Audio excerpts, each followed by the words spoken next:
Brother Dilly. Brother Dilly, thank you for joining us today on It's About Time. Tell us, first of all, what's your name? My name is Okudile Okafo. Okay. Now, Brother Opal, Dilly is what I know you by. Yeah, they know me by Dele. All right. Now, tell me, Dilly, what? Why are we here tonight? Well, I'm here purposely to celebrate the life of a legend who is my father, Deacon Otuto Uche Okafo, who passed on the 30th of February in 2007. This is more of a wake for him, for and a remembrance of the good life that he led. And why are you celebrating his passing at this particular method? Well, the reason why I chose this method is based on his own traditional belief that we are here on earth for a purpose. And when we're through with serving our purpose on earth, we still have to go back someday. And secondly, we are here solely to help his soul to move back to the source, who is the Almighty, which among the Igbos we call Chineke, so that his soul will go back in peace to the source from where he came from, which is the Almighty. It is seemingly that you take life seriously, and most important, you have deep respect for your elders. Why is that such a prevalent, noticeable recognition from the country of Africa, and opposed to here in America? Well, in Africa, we give so much respect to the elders. The elders are the people that really sustain us from childhood, and because life, as a matter of fact, is just like a form of metamorphosis. You go from one stage to the another. So for those of them who are really the elderly people, are just like in the process of going back, because the life is just like a circle. You start from the birth all the way to death. So those of them who have really accomplished their wish, or not really their wish, their services on earth, or who have really helped to raise the children, or bring us to make us what we are today, we sure have to give them respect for the job they've done for us as parents. And how do you feel about your father? My father is just like a lord to me.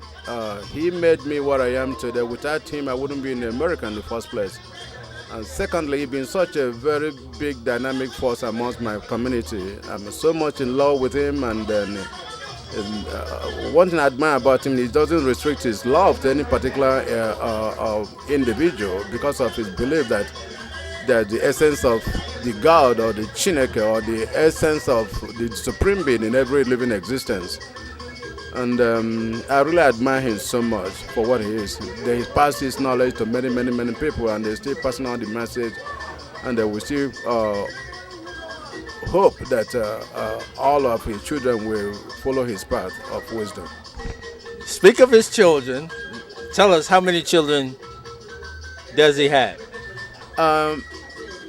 Deacon Otuto had a total of 56 children. 56 children, one father. That's true. Now, how many wives? 7 wives. Now, how did you find that in your childhood to be an advantage for you? It's more of an advantage because there was no separation between, I didn't, even though I have one biological mother, but every mother that is within our family is a mother, and we are really treated as the same child. We're just treated equally. I can go to any mother's house and sleep, and I can go to any mother's house and eat, and any mother will treat me like her own child, and there's no distinction in the relationship in the family. How do you feel like that can be of benefit to the society in which we live in today? Well, it's going to be of benefit if especially among the African Americans, if they could go deeper and then study about African social system. I think it's going to be beneficial to the African Americans, whereby you don't have to concentrate on individualism, and then what you need to do is because especially in this context of America, I think we really need to be more collective in order to move ahead. in this particular part of the world, just like any some of the other communities have done. If we don't come together as a group and see one another as one entity, I don't think it is going to be so hard, because individualism is not an aspect of African social system.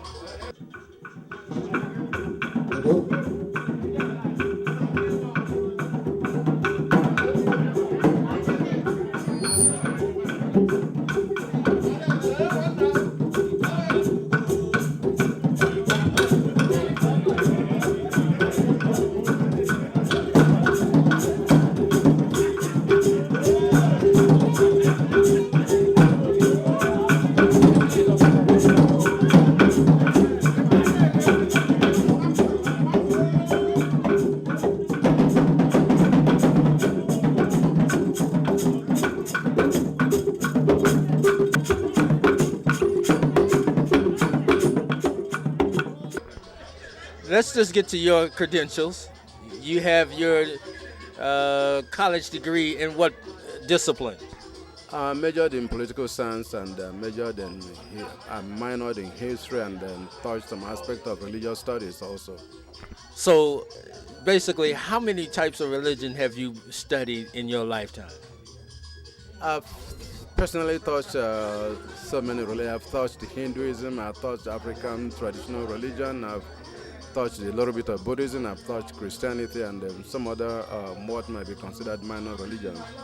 And you have chosen this particular Satat religion tonight to give honor and praise to the highest man that you know. Is that correct? That's true. And why did you feel like this religion was the one for this particular honor? Well, my father in particular has been a member of traditional African religion, and in traditional African religion, we don't see any difference between, and as a matter of fact, every existing